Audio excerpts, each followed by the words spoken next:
صباح الخير او مساء الخير حسب التوقيت المحلي لمدينه حضرتك. معاكم عمرو الوكيل العقاري في العجمي، وتحت امركم في اي حاجه. لو عايز تبيع شقتك، لو عايز تشتري شقه، محتاج اي سؤال في المجال العقاري، اكتب لي في الكومنتات وهرد عليك. رقم الواتساب بتاعي في الديسكريبشن بوكس. انا برد على الكومنتات بنفسي وبرد على الواتساب بنفسي وهتواصل مع حضرتك. انتم هنا ان شاء الله معانا في قناه الوكيل العقاري هتشوفوا اقوى داتا عقارات على مستوى العجمي البطاش. الشغل اللي هتشوفه معانا هنا والشغل اللي هتشوفها معانا هنا مش هتشوفها في اي حته تاني. فلو اول مره تشوفني ولسه ما اشتركش في القناه، انزل حالا اعمل اشتراك في القناه وفعل الجرس عشان يوصلك مني اشعار بكل فيديو جديد بنزله، وعشان تبقى متابع معايا سلسله الحلقات اللي جايه باستمرار وما يفوتكش شقه بتنزل، وتبقى متابع وعارف ايه اللي عندنا اول باول. شقتنا النهارده شقه بدون تشطيب، شقه على العظم، بطاش، شهر العسل، شارع النقراشي. شقه غرفتين وريسبشن، معمول فيها السباكه والكهرباء. تمام، اتأسست سباكة وكهرباء. سعر الشقة اللي معانا النهاردة 220,000 نهائي، غير قابل للتفاوض. هنتفرج على الشقة وهنتفرج على الفيديو بتاعها مع بعض. الشقة في شارع النقراشي، شهر العسل، شارع النقراشي، شهر العسل. يلا بينا نتفرج على الفيديو.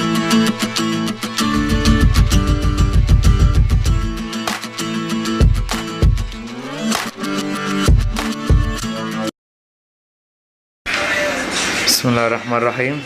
كده ريسبشن يا جماعه اهوت. كده دخلنا من باب الشقه. ريسبشن قطعتين، وممكن ناخد المساحه بتاعت البلكونه دي في الريسبشن ونقفل على موتيل هتزيد معانا في مساحه الريسبشن. ده الفيو بتاعها اهو. الشقه دي مساحتها 80 متر، متأسسه كهرباء وسباكه على العظم. سعر الشقه ديت 220,000 غير قابل للتفاوض. شقة طبعا مكان ومساحة وحاجة محترمة. شارع النقراشي، بطاش، شهر العسل. لو أول مرة تشوفني ولسه مشتركتش في القناة، انزل حالا اعمل اشتراك في القناة وفعل الجرس عشان يوصلك اشعار بالفيديوهات الجديدة اللي بننزلها ان شاء الله. ده الشباك اهو. احنا بنصور لكم من جميع الزوايا بحيث تبقوا ملمين معانا بالشقة كأنكم اتفرجتوا عليها على الطبيعة بالظبط.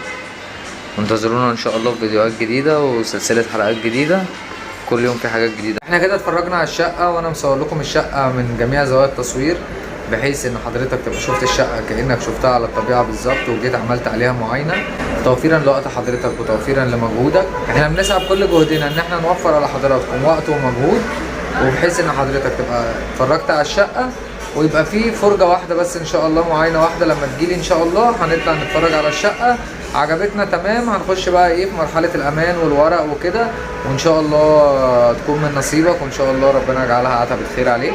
وانا تحت امركم في اي وقت. انتم هنا في قناة الوكيل العقاري، قناتكم قبل ما تكون قناتنا، ونتشرف بان انتم تكونوا جزء من عائلتنا الكبيرة على اليوتيوب. وان شاء الله كل يوم في فيديوهات جديدة وفي شقق جديدة، ومفيش شقة هتبقى موجودة في العجم ان شاء الله مش هتشوفوها على قناتكم ديت. فتابعوني واعملوا اشتراك في القناة ولايك للفيديو عشان يوصل للمهتمين بنفس المجال. واشوفكم في فيديو جديد، شقة جديدة. السلام عليكم.